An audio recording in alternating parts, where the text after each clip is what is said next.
ఏంది full white and వైట్లో వచ్చిందని మీరు అనుకోవచ్చు. కానీ ఈరోజు మనం బైబిల్‌లో వైట్ ఎందుకు వేసుకున్నారు? ఎవరు వేసుకున్నారు? ఎందుకు వేసుకున్నారు? ఎవరికైతే వైట్ దుస్తులు ఇవ్వబడతాయని బైబిల్‌లో మనం ఈరోజు చూసుకుందాం. కొన్ని వాక్యాలైతే మనం చూసుకుందాం. మొట్టమొదటిగా వైట్ అనేది పరిశుద్ధత, అంటే పవిత్రత. ఫర్ ఎగ్జాంపుల్, ఒక గ్లాస్ తీసుకొని గ్లాస్ నిండా వైట్ నీళ్ళు పెడతాం, అంటే స్వచ్ఛమైన నీళ్ళు. ఇంకొక గ్లాస్లో వచ్చి మనము గలీజ్ నీళ్ళు అనేది తీసుకుంటాం. ఈ స్వచ్ఛమైన నీళ్ళు, గలీజ్ నీళ్ళు వచ్చి బ్లాక్ కలర్ నీళ్ళని తీసుకోవచ్చు. వైట్ కలర్ ఏదైతే ఉందో దాంట్లో మనం ఏదైనా వేసినప్పుడు ట్రాన్స్పరెంట్గా, క్రిస్టల్ క్లియర్గా మనకు కనబడుతుంది. అదే మనం బ్లాక్ తీసుకున్నప్పుడు, బ్లాక్లో ఏమైనా వేసినప్పుడు మనము చూడలేము, దాంట్లో ఏముందో ఏం పడిందో మనం చూడలేము. సో ఏమైందంటే దేవుడు తెల్ల వస్తువులు ఇలా, లేదంటే తెల్ల దుస్తులు, తెల్ల గుర్రము, ఇలాంటివన్నీ ఎక్కడ వాడినాడు, ఎందుకు వాడినాడు, అసలు క్రైస్తవులు ఎందుకు తెల్ల దుస్తులు వేసుకుంటున్నారు అనేది మనం బైబిల్లో ఈరోజు చూసుకుందాం. బైబిల్లో తెలుపు రంగు ఏమేమిటిని సూచిస్తుంది అంటే పవిత్రత, నీతి, పాప క్షమాపణ, దైవిక మహిమ, సంపూర్ణ విజయానికి సంకేతంగా ఉంది. అంటే పవిత్రతను గురించి ఫస్ట్, అంటే మన పవిత్రతను గురించి ఈ తెల్ల దుస్తులు అనేది ఇవ్వబడతాయి. హల్లెలూయా. నీతిని కూడా సాంకేతికంగా చూపిస్తుంది. ఎందుకంటే నీతి వచ్చి ఏ ఒక కళంకం లేనిది, అంటే ఒక తెల్ల బట్ట మీద ఏదైనా ఒక మార్కు పడినప్పుడు మనకు అది కనబడుతుంది. కానీ నీతి అంటే ఏ ఒక్క మార్కు, ఏ ఒక్క గలీజ్ అనేది లేనిదే నీతిగా అయింటది. పాప క్షమాపణ అన్నప్పుడు, ఇప్పుడు నెక్స్ట్ పాప క్షమాపణ అన్నప్పుడు ఒక మనిషికి పాపము క్షమించబడినప్పుడు ఆయన తెల్లని హిమము వలె మార్చబడతాడు. హల్లెలూయా. ఇప్పుడు దైవిక మహిమ, దేవుడి మహిమ ఎప్పుడు కూడా తెల్లని గూర్చే మనము చూస్తున్నాం.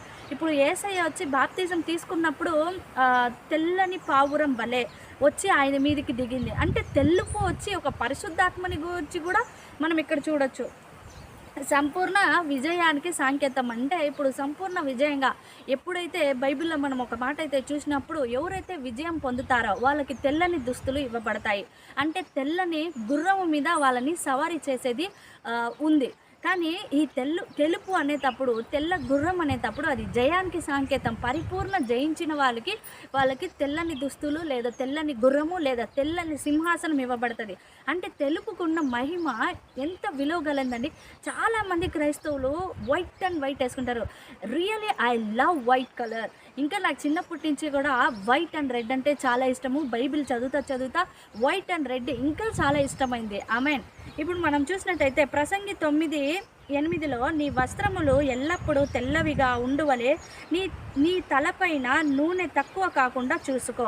అంటే చూడండి, నీ వస్త్రములు ఎప్పుడూ తెల్లగా ఉండాలంట. వస్త్రములు తెల్లగా అంటే ఏమంటే, ఇప్పుడు మన ఆత్మీయ వస్త్రాలు మనం లోపల వచ్చి ఒక తెల్లగా హిమములాగా ఉండాలంట. హల్లెలూయా. ఎందుకంటే ఏ పాపం లేకుండా, ఎవరి మీద ద్వేషము, కుళ్ళు, కసి, కడుపుమంటలు లేకుండా ఉండాలి. ఇంకోటి వచ్చి నూనె నీ తలపైన ఉండాలి. అంటే నూనె వచ్చి ఒక అభిషేకానికి సంకేతంగా ఉంది. హల్లెలూయా. రూపాంతరము. మత్తాయి 17:2 ఆయన ముఖము సూర్యుని వలె ప్రకాశించెను, ఆయన వస్త్రములు వెలుగు వలె తెల్లవాయెను. హల్లెలూయా. ఇది దేవుణ్ణి సూచించే మాట. ఏమంటే ఆయన ముఖము సూర్యుని వలె ప్రకాశించెను. మనం ప్రకటనలో కూడా చూడొచ్చు, ఆయన ముఖం ఎలా ఉందంట, సూర్యుని వలె ప్రకాశంగా ఉండిందంట. ఆయన వస్త్రములు వెలుగు వలె తెల్లగా. అంటే వెలుగులో మనం ఎక్కువ పని చేస్తామా, లేదంటే ముగ్గులో మనం ఎక్కువ పని చేస్తామా? వెలుగులోనే ఎక్కువ జనాలు బయటకు వస్తారు. చీకటిలో వచ్చే వాళ్ళందరూ చీకటి శక్తి గలవారై ఉంటారు.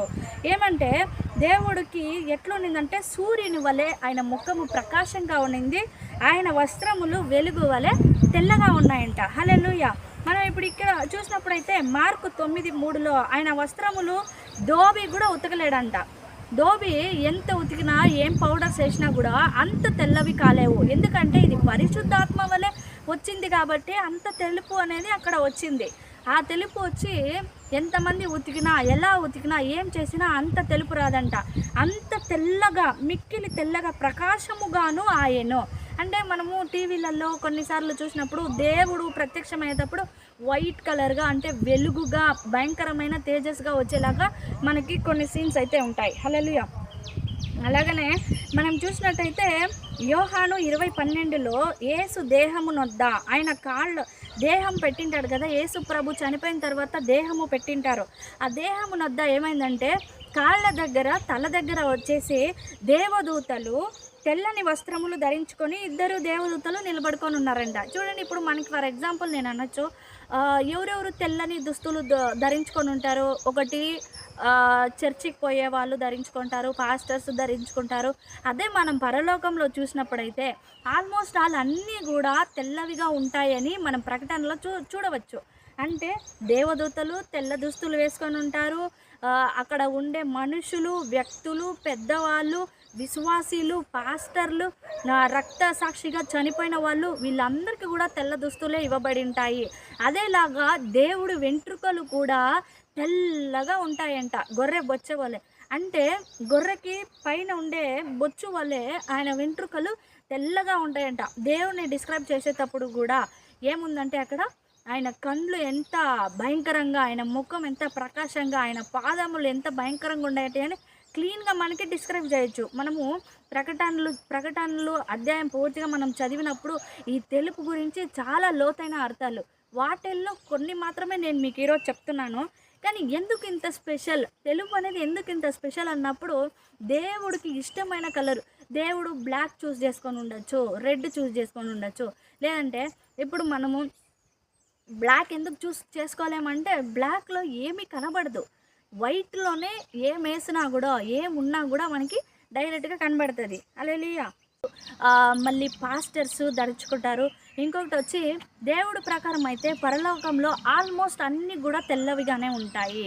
దేవుడు సింహాసనం కూడా తెల్లగానే ఉంటుంది. హల్లెలూయా. దేవుడి సింహాసనం తెల్లగా ఉంటుంది, దేవదూతలు తెల్లగా ఉంటారు, అక్కడ ఉండే పెద్దలు, అక్కడుండే జనాలు, విశ్వాసీలు అందరూ కూడా తెల్ల వస్త్రాలు ధరించుకొని ఉంటారంట. ప్రకటనలో 7:9లో ప్రతి జనములో నుండి సింహాసనము ఎదుట తెల్లని వస్త్రములు ధరించుకొని వారై నిలిచి ఉండుట చూచి తిని. యోహాను వచ్చి ఇక్కడ చూస్తా ఉన్నాడు, ఏం తెలుసా, ప్రతి మనుషుల్లో ఒక్కొక్క మనిషి అంటే దేవుడి యొద్ద నిలబడిన మనుషులు అందరూ కూడా తెల్ల వస్త్రాలని కూడా ధరించుకొని ఉంటారు. మనకు మహిమ శరీరం అనేది దేవుడు ఇస్తాడు. అది ఎలా ఉంటుందంటే తెల్లగా హిమములాగా ఉంటుంది. హల్లెలూయా. ఈ శరీరం అనేది మనకు ఉండదు. దేవుడు మనకిచ్చే శరీరం వచ్చి మహిమా శరీరం, అది ఫుల్ పరిశుద్ధాత్మతో నిండి తెల్లగా మనకి ఉంటుంది. చూడండి, ప్రకటనలు 19:11లో పరలోకములో తెల్లని గుర్రమును చూచి తిని. తెల్లని గుర్రము ఇది ఎందుకు ఇక్కడ పరలోకంలో ఉంది అంటే, జయించిన వారిని దాని మీద కూర్చొని పెట్టుకొని ఊరేగింపజేస్తారు. హల్లెలూయా. అంటే జయించిన వారికి మాత్రమే తెలుపు రంగు సాంకేతికంగా ఇవ్వబడుతుంది.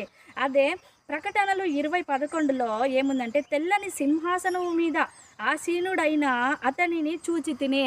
ఇప్పుడు నెక్స్ట్ ఏమంటే, తెల్లని సింహాసనం మీద ఒక ఆయన ఆసీనుడైందంట. ఆయన్ని కూడా నేను చూస్తాను అని యోహాన్ చెప్తున్నాడు. మీరు నాకు ఒక డౌట్, మీరు చెప్పొచ్చు తెల్లని సింహాసనం ఉంది అని చెప్పినారు, కానీ అక్కడ మరి ఇక్కడ ఏం చెప్తున్నారంటే తండ్రి, కుమార, పరిశుద్ధాత్మ అని చెప్పబడుతుంది. ఇప్పుడు పైన 3 సింహాసనాలు ఉంటాయా, ఒక్క సింహాసనం ఉంటుందా? ఎవరికైనా తెలిసింటే నాకు కామెంట్ చేయండి. హల్లెలూయా. అలాగనే మనము ఇంకొక వాక్యం కూడా మనం చూసినట్లయితే,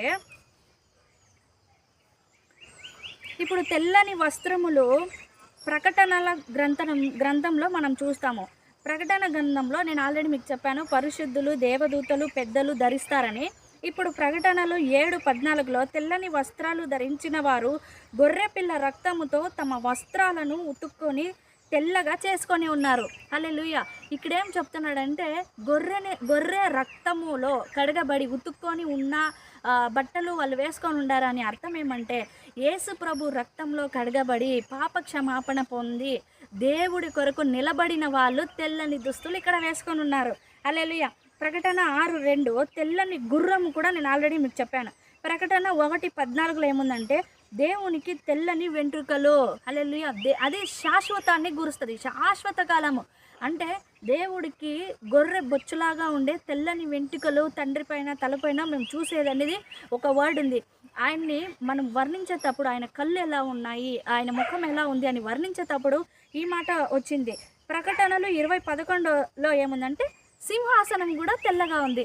అంటే మీరు అనుకోవచ్చు, ఇన్నిసార్లు తెలుపు తెలుపు అని రాసినారు, ఎందుకబ్బా అందరూ కూడా తెల్ల వస్త్రాలు ఎందుకు ధరిస్తారు చర్చికి పోయేటప్పుడు అనేటప్పుడు? అది ఒక పాజిటివ్ వైబ్ అనేది మనకు రప్పిస్తుంది. తెలుపు వచ్చి ఏసుకోవడానికి అర్హులుగా ఉండాల.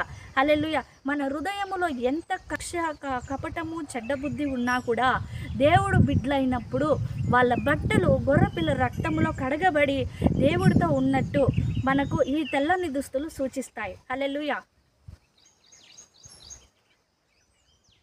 ఇంకా నాది ఇంకొక ఛానల్ ఉంది. అది వచ్చి కన్నడలో తీస్తున్నాను. ఎవరైనా ఛానల్ చూడాలంటే స్వాతి ఈఎస్ కన్నడ అని ఉంటుంది యూట్యూబ్‌లో కూడా.